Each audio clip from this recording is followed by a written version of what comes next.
At my daughter's 5th birthday party, they made my niece cut the cake while my daughter stood sobbing and begging to blow out her own candles. My family gave all the gifts to my niece instead. Mom sneered, "Make her shut up, or you'll regret it." Sister cackled, "Next time don't throw parties for attention-seeking kids."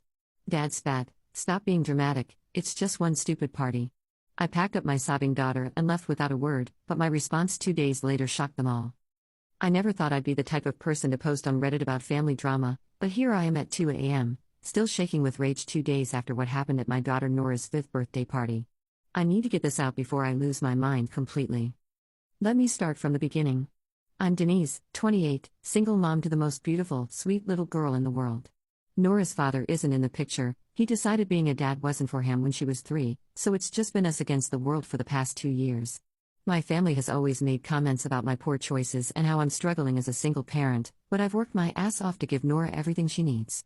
I have a decent job as a marketing coordinator, we have our own little apartment, and Nora is thriving in kindergarten. The thing is, my sister Claire has always been the golden child. She's 32, married to her high school sweetheart Mike, and they have a 7-year-old daughter named Olivia. Don't get me wrong, I love my niece. She's a good kid. But Claire has this way of making everything about her and Olivia, and my parents eat it up. When Olivia lost her first tooth, it was a family celebration. When Nora lost hers the same week, it barely got mentioned. When Olivia made honor roll, my parents took her out for a fancy dinner. When Nora brought home a perfect attendance award, they said that's nice, dear, and changed the subject. But I've always tried to keep the peace for Nora's sake. She deserves to have her grandparents and aunt and uncle in her life, even if they're not perfect. I thought things were getting better recently. Mom had been asking about Nora more, and Claire seemed less competitive when we talked on the phone. So when Nora's 5th birthday was coming up, I decided to plan something special. I know money's always tight for me, but this was important. I saved up for 2 months to throw her a real party. I rented a community center, hired a clown, ordered a custom princess cake with Elsa on it, Nora's obsessed with Frozen, and bought decorations, party favors, and a bouncy house rental. I invited Nora's whole kindergarten class, plus family. Nora was so excited she could barely sleep for a week before the party. She kept talking about her princess cake and how she was going to make the biggest wish when she blew out the candles. She'd been practicing her wish-blowing technique for days, taking deep breaths and making elaborate gestures. It was the cutest thing in the world. The morning of the party, I was running around like crazy getting everything set up. Nora was in her brand new purple princess dress, the most expensive thing I'd bought her all year, but seeing her face light up when she put it on made every penny worth it. She looked like an actual princess, and she knew it. My family arrived right on time. Mom, Dad, Claire, Mike, and Olivia. I immediately noticed that Olivia was also wearing a princess dress, the exact same style as Nora's, but in pink. Claire had clearly gone out and bought it after I'd posted pictures of Nora's dress on Facebook the week before. But whatever, I told myself. 2 princesses at a princess party. No big deal. The party started great. The kids were having a blast in the bouncy house, the clown was doing magic tricks, and Nora was absolutely glowing. She was running around introducing everyone to her friends, showing off her decorations, and just being the perfect little hostess. My heart was so full watching her. But then I started noticing things. Little things at first. When Nora would run up to show Grandma and Grandpa something, they'd barely look at her before turning their attention to Olivia. When Nora asked Grandma to watch her do a cartwheel, Mom said she was busy talking to Claire. When Nora wanted to show Grandpa her new dance moves, he was already watching Olivia do some elaborate routine she'd apparently been practicing. I tried to shake it off. It was Nora's day. I wasn't going to let my family's usual favoritism ruin it for her. Then came present time. I had set up a special chair for Nora, a little throne I'd borrowed from a friend who does party planning. Nora climbed up onto it, practically vibrating with excitement as I started bringing over the gifts. She was so grateful for every single thing, even the smallest gifts from her classmates. "Thank you so much," she kept saying in her little voice. "This is the best birthday ever." My parents had brought a large bag of gifts. I assumed they were all for Nora since, it was her birthday party. But when Nora reached for the bag, Claire suddenly stepped forward. "Wait," she said loudly. "Some of those are for Olivia too. We thought it would be nice to share since she's here." I felt my stomach drop, but I tried to stay calm. "Share what?" "It's Nora's birthday." Mom jumped in. "Well, we didn't want Olivia to feel left out. You know how kids get when other children are getting presents and they're not." I looked at Nora, who was still sitting in her little throne, confusion starting to creep across her face. "But it's my birthday," she said quietly. "Of course it is, sweetheart," I said quickly. "These are your presents." But Claire was already pulling things out of the bag. "This doll is for Olivia," she announced, holding up a beautiful American Girl doll that Nora had been wanting for months.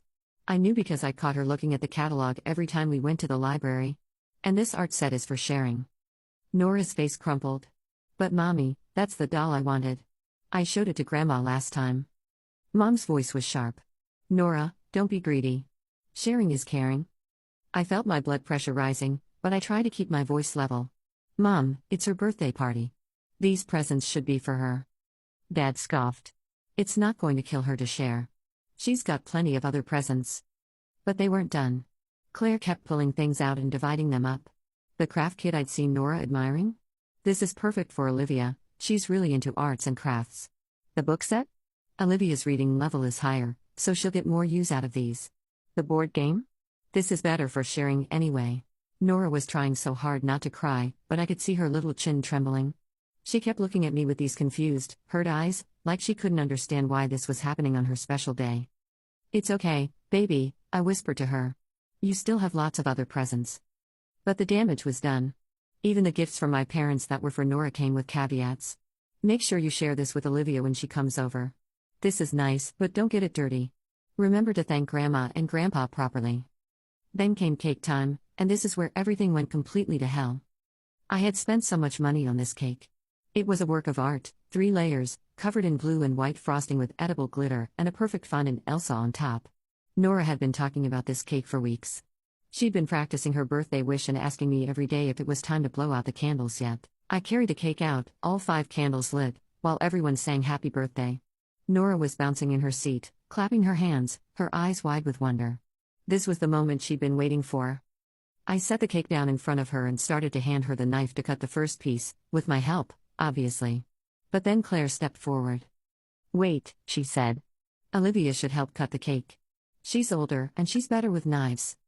"No," I said firmly. "Nora cuts her own birthday cake." "Don't be ridiculous," Mom interjected. "Olivia is more responsible. We don't want Nora to hurt herself." Nora looked up at me with those big eyes. "Mommy, I want to cut my cake." "You will, baby," I assured her. But Claire had already lifted Olivia up and was positioning her in front of the cake. "Here, Olivia," Claire said loudly. "You can help your little cousin." "I don't need help," Nora protested, her voice getting higher. "It's my birthday. I want to cut my own cake." "Nora, stop being difficult," Dad said sternly. "Let Olivia help you." But it wasn't help. Olivia, guided by Claire, cut the first piece of cake while Nora stood there watching, tears starting to flow down her cheeks. I was frozen, watching this nightmare unfold, not quite believing what I was seeing. "Now make your wish and blow out the candles," Claire instructed Olivia. "No," Nora finally screamed. "Those are my candles. It's my birthday. I want to blow them out." She rushed toward the cake, but Olivia had already taken a deep breath. Nora got there just as Olivia blew out all 5 candles. The silence that followed was deafening. Nora stood there staring at the smoking candles, her little chest heaving with sobs. She looked like her whole world had just collapsed. "I didn't get to make my wish," she whispered. "I didn't get to blow out my candles." "Oh, for crying out loud," Mom snapped. "Make her shut up, or you'll regret it." I felt something cold and sharp settle in my chest. "Excuse me?" "You heard me. This is embarrassing. Control your child." Nora was full-on sobbing now, the kind of heartbroken crying that comes from a 5-year-old who doesn't understand why the adults who are supposed to love her are being so mean. Claire actually had the audacity to laugh. "Next time don't throw parties for attention-seeking kids." I stared at her in shock. "Attention-seeking? She's 5 years old, and it's her birthday party." "She's being dramatic," Dad added. "Stop being dramatic, it's just one stupid party." Just one stupid party. The party I'd spent 2 months saving for. The party Nora had been looking forward to for weeks. The party that was supposed to be her special day. I looked around at my family, my daughter's family, and saw nothing but annoyed faces. Not one person was comforting Nora. Not one person thought there was anything wrong with what had just happened. My 5-year-old daughter was sobbing because they had stolen her birthday moment, and they were acting like she was the problem. That's when something inside me snapped. Not the explosive kind of snap, the cold, calculated kind. The kind where you suddenly see everything clearly and know exactly what you need to do. I didn't say a word. I picked up Nora, who buried her face in my shoulder, still crying. I grabbed my purse and Nora's special birthday crown from the table. I walked over to the presents, what was left of them after Claire's sharing session, and gathered them up. Denise, where are you going? Mom called after me. I didn't answer. I packed up Nora's things, loaded her into the car, and drove away from that community center without looking back. Nora cried the whole way home, asking me over and over why Olivia got to blow out her candles and why everyone was being mean to her on her birthday. The drive home was excruciating. Nora kept asking questions I couldn't answer without breaking down completely. Mommy, why didn't Grandma want me to blow out my candles? Did I do something wrong? Was I bad? Each question felt like a knife to my heart. I kept my voice steady, but inside I was screaming. No, baby, you weren't bad. You were perfect. Sometimes grown-ups make mistakes, and they were wrong today. But it was my birthday, she whispered, and the broken way she said it nearly made me pull over to throw up. When we got home, I could see the neighbors' curious faces peeking through windows. We were back hours earlier than planned, and I was carrying a crying child and a bunch of presents. Mrs. Holtz from next door actually came outside. Denise? Is everything okay? How was Nora's party? I couldn't even respond. I just shook my head and hurried inside, Nora still clinging to me like a koala. Once inside, I set Nora down and tried to salvage something from the day. Hey, sweetheart, want to open your presents? The ones that are actually yours? But Nora just shook her head and climbed onto the couch, curling up in a ball. I don't want to. I'm too sad. I sat down next to her and pulled her into my lap. She was still wearing her beautiful purple princess dress, but now it was wrinkled and tear-stained. Her birthday crown sat crooked on her head, and her face was blotchy from crying. I'm so sorry, baby, I whispered into her hair. I'm so sorry. Why were they mean to me, Mommy? I shared my toys with Olivia when she came over last time. I'm always nice to her. And that's when it hit me like a truck. This wasn't just about one birthday party. This was about Nora's entire life with these people. She had been trying so hard to be good, to be lovable, to earn their affection, and they had been systematically showing her that she wasn't worth it. I thought about every family gathering where Nora had been ignored. Every holiday where Olivia got the special treatment. Every time Nora had come home from visiting her grandparents and seemed a little dimmer, a little less confident. Last Christmas, Nora had made handmade ornaments for everyone in the family. She'd spent weeks working on them with her after-school program, so proud of her creations. When she gave them out, my parents had smiled politely and set them aside. But when Olivia gave them store-bought picture frames with her school photos, they made a huge fuss and immediately found places to display them. Nora had noticed. She'd asked me quietly later why Grandma and Grandpa didn't like her ornaments. I'd made excuses then, told her they were just busy, that they'd hang them up later. But they never did. There was the time Nora had won a medal at her school's field day. She was so excited to show it to everyone at our family barbecue. But when she ran up to show my parents, they were busy taking pictures of Olivia doing cartwheels. Nora stood there for 10 minutes, holding her medal, waiting for someone to notice. Finally, she just walked away and sat by herself on the porch steps. Or the time Nora had gotten a perfect score on her kindergarten assessment. She was reading above grade level and had impressed her teacher so much that she'd been invited to join the advanced reading group. I was so proud I called my parents immediately to share the news. My mom's response? That's nice, dear. Did you hear that Olivia got selected for the gifted program? Every single time. It was like Nora's accomplishments, her feelings, her existence, all came second to Olivia's. And I had been enabling it by continuing to expose her to this treatment, thinking that having flawed grandparents was better than having no grandparents at all. But seeing her broken like this, on what should have been the happiest day of her year, I realized I had been wrong. So wrong, Mommy? Nora's small voice broke through my thoughts. Can we call Daddy and tell him about my party? My heart shattered all over again. Nora still occasionally asked about her father, even though he'd made it clear he wanted nothing to do with her. She had this fantasy that maybe if something big enough happened, he'd want to be part of her life again. Oh, sweetheart, I said, holding her tighter. Daddy's not available right now. But you know what? You have me, and I love you more than all the stars in the sky. But everyone else has more people who love them, she said so matter-of-factly that it broke me. Olivia has Mommy and Daddy and Grandma and Grandpa and Uncle Mike. I just have you. And Mommy loves you enough for 100 people, I said, but even as I said it, I could see she wasn't convinced. I ordered pizza for dinner and let Nora eat it on the couch while watching Disney movies. I figured normal rules didn't apply to days when your family destroys your birthday party. She picked at her food, still too upset to eat much. Around 7, my phone started ringing.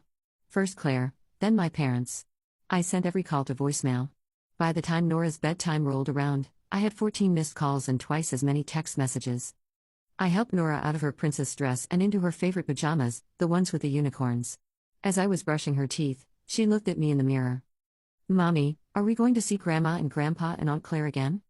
I paused, toothbrush in hand. "I don't know, baby. They hurt your feelings today, and that wasn't okay." "Maybe they'll say sorry," she said hopefully. "Maybe they will," I said, but I already knew they wouldn't. They never did. I held it together until I got her into the bathtub that night. Then I locked myself in my bedroom and cried harder than I had since Nora's father left. Not just for what happened that day, but for all the years of watching my family treat my daughter like she was less important, less deserving, less worthy of love and attention than her cousin. I cried for every time I'd made excuses for them. For every time I told Nora they were just busy or distracted when they ignored her. For every time I'd prioritized keeping the peace over protecting my daughter's feelings. I cried for the little girl who had spent weeks planning her birthday wish, only to watch someone else blow out her candles. I cried for the confusion and hurt in her eyes when the adults who were supposed to love her treated her like she was invisible. But most of all, I cried because I finally understood that this wasn't going to get better. This wasn't a phase or a misunderstanding. This was who they were, and Nora deserved so much better. After Nora fell asleep, I sat at my kitchen table and finally listened to the voicemails. They were exactly what I expected. "Claire, Denise, you're being ridiculous. You ruined the party by making such a big deal out of nothing. Nora needs to learn that she can't always be the center of attention. Call me back." "Mom, Denise Louise, I'm disappointed in you. Walking out like that was childish and embarrassing. You're teaching Nora to be a drama queen. This is exactly why she acts the way she does. Dad, you better call us back and apologize. You made a scene in front of all those people. Nora is fine, kids are resilient. Stop being so sensitive." More of the same. More blaming me for their behavior. More dismissing Nora's feelings. More proof that they saw nothing wrong with what they'd done. I deleted every message without responding. Then I did something I'd never done before. I started documenting everything. I wrote down every detail I could remember from the party. I went through my phone and screenshotted all the text messages. I dug through my photos and found pictures of Nora's face during the present opening and cake-cutting disasters. I stayed up until 3 in the morning, creating a timeline of not just that day, but years of similar incidents. Every time they'd favored Olivia. Every cruel comment. Every time Nora had been made to feel less than. The pattern was undeniable when I saw it all laid out like that. This wasn't just about one bad day. This was about a systematic pattern of emotional abuse disguised as family dynamics. I also started researching. I looked up information about emotional neglect in families, about the long-term effects of favoritism on children, about grandparents' rights and responsibilities. I read article after article about children who grew up feeling unloved by extended family and how it affected their self-esteem and relationships later in life. Every article I read made me more certain that I had to protect Nora from this. That blood relation didn't give anyone the right to treat her badly. That sometimes cutting toxic people out of your life is the healthiest thing you can do, even when those people are family. By dawn, I had a plan. Not just for revenge, but for building a better life for Nora. A life where she was valued and celebrated and loved unconditionally. A life where she never had to wonder why she wasn't good enough for the people who were supposed to care about her. I looked in on Nora before I went to bed. She was sleeping peacefully, her favorite stuffed elephant tucked under her arm. She looked so small and innocent, and I made a silent promise to her that I would never again let anyone make her feel the way she felt at that party. Some people might say that what I did next was extreme. That I should have tried to work things out with my family first. That I should have prioritized forgiveness over justice. But I'd spent 5 years trying to work things out. 5 years making excuses for their behavior. 5 years hoping they'd change. 5 years watching my daughter's light dim a little more each time they chose Olivia over her. I was done hoping. I was done making excuses. I was done prioritizing their comfort over my daughter's well-being. It was time for consequences. But by the next morning, the grief had crystallized into something else entirely. I had a plan. First, I called my boss and asked if I could take a personal day. Then I made a series of phone calls. I called the lawyer who had helped me with Nora's father's custody issues. I called my bank. I called a private investigator I'd found online. I called a real estate agent.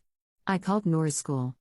See, here's what my family never knew about me: I'm really good at my job. I'm really good at research. I'm really good at planning. And I'm really good at keeping secrets when I need to. Over the past few years, while they were treating Nora and me like afterthoughts, I'd been quietly building a life for us. I'd been saving money, building my credit, advancing in my career. I'd been keeping track of things, too. taking screenshots of social media posts, saving text messages, keeping records. Like the text messages from Claire complaining about how spoiled Nora was getting. The Facebook posts where mom and dad bragged about Olivia's achievements while never mentioning Nora's. The time dad called Nora dramatic in a family group chat when she cried because she missed her daddy. But more importantly, I'd been keeping track of the financial stuff. See, my parents had set up college funds for their grandchildren when they were born. They told me they'd put money aside for Nora, just like they had for Olivia. They'd shown me the paperwork and everything. Except last year, when I'd asked for an update on Nora's fund, they'd gotten weird and evasive. Something about reorganizing their investments. I'd let it go at the time because I didn't want to cause drama. But that Monday after the party, I had the private investigator look into it. Turns out, they'd emptied Nora's college funds 6 months ago and put all the money into Olivia's account. We're talking about $15,000 that they promised to my daughter, just gone. I also had him look into the inheritance situation. My grandmother had left money to be split between her grandchildren, me and Claire, with the understanding that we'd use it to help our children. I'd put my portion into a savings account for Nora. Claire had spent hers on a kitchen renovation. But here's the kicker, there was another part of the inheritance that was supposed to go directly to the great-grandchildren when they turned 18. The paperwork showed that this money, $25,000 for each great-grandchild, was supposed to be managed by the grandparents as trustees. Guess what? My parents had been using Nora's portion to supplement Olivia's account. Same thing, they'd been slowly moving Nora's money to Olivia for over a year. When I confronted them with this information on Tuesday, 2 days after the party, they didn't even try to deny it. Olivia has more opportunities, Mom said defensively. She's in advanced classes, she needs tutoring, she's got college potential. Nora is 5 years old, I said. How can you possibly know what her potential is? Look, we were going to pay it back, Dad said. It's not like we stole it. You literally stole it. That money was left specifically for Nora. We're her grandparents, Mom said. We know what's best for both girls. That's when I played my ace card. Great, I said. Then you won't mind explaining that to the family court judge. I had already filed the paperwork that morning. I was suing them for the stolen money, plus damages, plus interest. I was also petitioning the court to remove them as trustees of Nora's inheritance, and to appoint an independent fiduciary. But that wasn't even the best part. See, while I was doing all this research, I discovered something interesting. My parents had been claiming Nora as a dependent on their taxes for the past 3 years, even though she lives with me full-time and I support her completely. They'd been getting thousands of dollars in tax benefits by claiming her, while I'd been missing out on credits and deductions I was entitled to. So I reported them to the IRS for tax fraud. I also discovered that Claire had been claiming to be a single mother on her applications for Olivia's after-school programs and summer camps, even though she's married to Mike and they have a combined household income of over $100,000. She'd been getting need-based scholarships and reduced fees that were meant for families who actually needed the help. So I reported her for financial aid fraud. But wait, there's more. Remember how I mentioned I'm good at keeping records? Well, I'd been documenting every instance of favoritism, every cruel comment, every way they treated Nora as less than for years. I compiled it all into a detailed report and sent it to Child Protective Services, not because I thought Nora was in danger, but because I wanted it on record that my family had a pattern of emotional neglect and favoritism toward her. I also sent copies to the school district, because Nora would be starting first grade soon, and I wanted to make sure that if my family ever tried to pick her up or claimed to be emergency contacts, there would be a paper trail showing they weren't trustworthy. Then came the social media blitz. I posted a detailed account of what happened at Nora's birthday party on Facebook, Instagram, and yes, Reddit. I included pictures of Nora crying, screenshots of the cruel text messages I'd received afterward, and a full breakdown of the financial abuse I discovered. I tagged everyone. Their church, their employers, their neighbors, their friends. I posted it in every local community group I could find. I made sure everyone in their social circle knew exactly what kind of people they were. The response was immediate and overwhelming. Nora's kindergarten teacher reached out to check on her. Our neighbors, who had seen Nora playing happily in our yard for years, were horrified. My co-workers were outraged. Even people I barely knew were sharing the posts and commenting about how disgusting my family's behavior was. But the best part was watching my family's reaction. It started with angry phone calls. How dare you air our family business on the internet? You're being vindictive. Think about how this affects Olivia. When I didn't respond to the calls, they tried showing up at my apartment. I didn't answer the door. I had installed a security camera the day before, so I had lovely footage of them pounding on my door and shouting threats to include in my court filing. Then came the desperate attempts at damage control. Claire made her social media accounts private and started posting about family drama and not believing everything you read online. My parents suddenly started posting old pictures of Nora with captions about how much they loved their precious granddaughter. Too little, too late. The court case took several months to resolve, but when you have clear documentation of financial fraud, the outcome was never really in doubt. My parents were ordered to return all of Nora's money, with interest, within 30 days. They were also ordered to pay my legal fees and were removed as trustees of her inheritance. But the legal process revealed even more disturbing information. During the discovery phase, I learned that my parents had been systematically transferring money from Nora's accounts for nearly 3 years. It wasn't just the college fund and inheritance money, they had also been intercepting birthday and Christmas checks from my grandmother's sister, Aunt Ruth, who lived across the country. Aunt Ruth had been sending Nora $50 checks for every birthday and holiday since she was born. For the first 2 years, I received them normally and deposited them into Nora's savings account. But starting when Nora was 3, the checks stopped coming. I'd always wondered why Nora never got anything from her great aunt anymore, especially since Ruth always asked about her when she called. Turns out, my parents had convinced Ruth to send the checks to their address to help me stay organized, then they'd been depositing them into Olivia's account instead. When I called Aunt Ruth to tell her what had happened, she was absolutely furious. She'd been sending Nora money for 5 years, along with cards and letters, none of which Nora had ever received. Ruth immediately changed her will to remove my parents as trustees of any funds intended for Nora, and she started sending Nora's money directly to an account I'd set up. The tax situation was ongoing, the IRS moved slowly but thoroughly. The initial investigation confirmed that my parents had indeed been fraudulently claiming Nora as a dependent, and they were facing significant penalties and back taxes. The process would take months to fully resolve, but the evidence was clear. The investigation also revealed that they'd been claiming educational expenses for Nora that they'd never actually paid, tutoring, extracurricular activities, even school supplies that I had purchased myself. Claire's scholarship fraud investigation uncovered an entire network of false applications she'd submitted over the years. She'd been getting reduced-price lunches, free after-school care, discounted summer camps, and even need-based grants for Olivia's dance classes by claiming to be a single mother with no income. The investigation found bank records showing that she and Mike had a combined income of over $120,000 and owned 2 cars and a 4-bedroom house. The financial consequences kept piling up.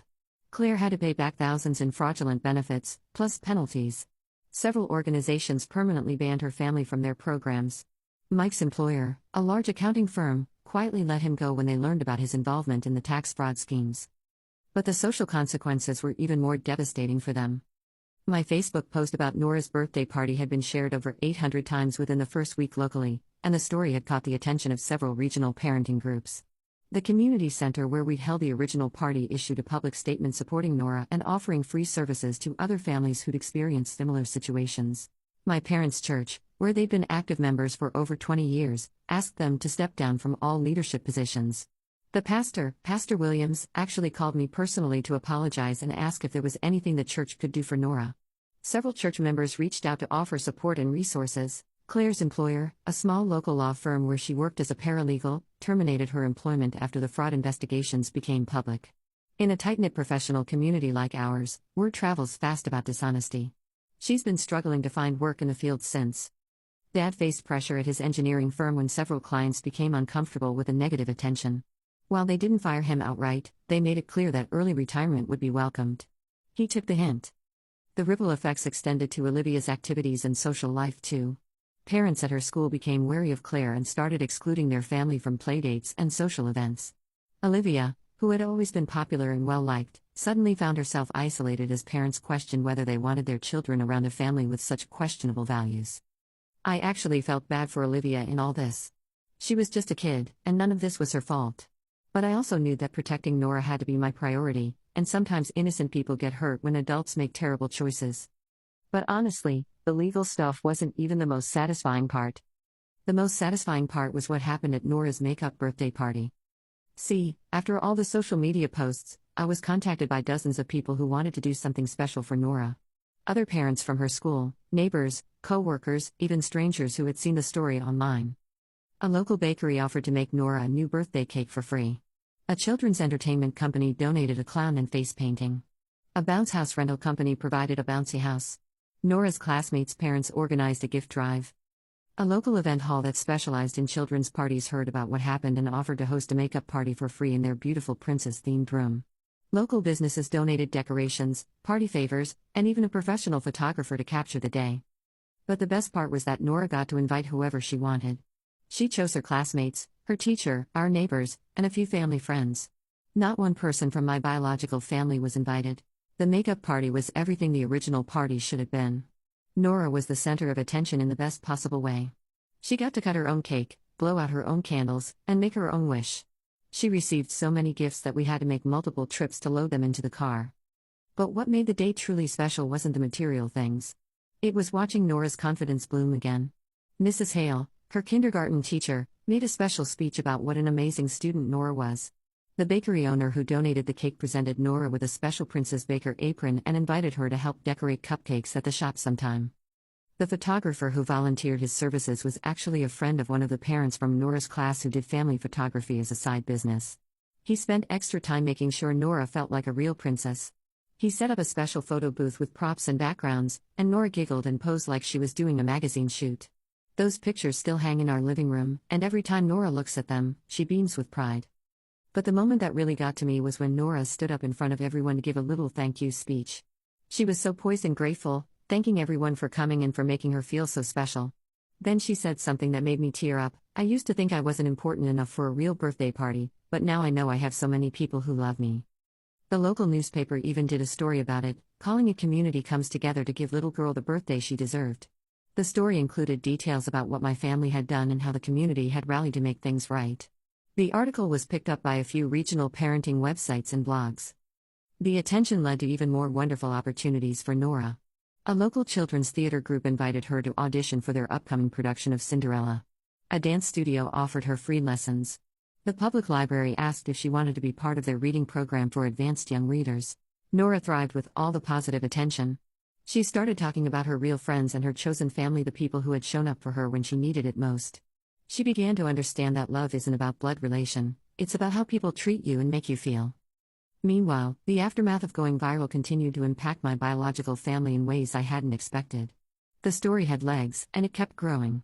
Parenting blogs picked it up as an example of toxic family dynamics. Psychology websites used it as a case study in favoritism and emotional abuse. It even made it onto a few of those social media accounts that share outrageous family stories. My parents tried to do some damage control online, posting positive things about Nora and claiming the whole situation was a misunderstanding. But it was too late. Screenshots of their original cruel behavior lived forever, and people in our community had long memories. Claire attempted to tell her side of the story on a local Facebook group, claiming that I had exaggerated everything and that they were the real victims. The response was swift and brutal. Dozens of people who had witnessed their behavior over the years came forward with their own stories. Nora's kindergarten teacher posted about how Nora would sometimes come to school sad after spending time with her grandparents. Our neighbors shared observations about how differently my parents treated the two girls when they visited. The pile-on was so intense that Claire had to delete her social media accounts entirely. But the damage to their reputation was permanent. Nora was so happy she glowed for weeks afterward. She kept telling everyone about her real birthday party and how many friends she had who loved her. Meanwhile, my family was dealing with the fallout from their behavior going viral. My dad's company got so many complaints that he was asked to take early retirement. My mom was asked to step down from her volunteer position at their church.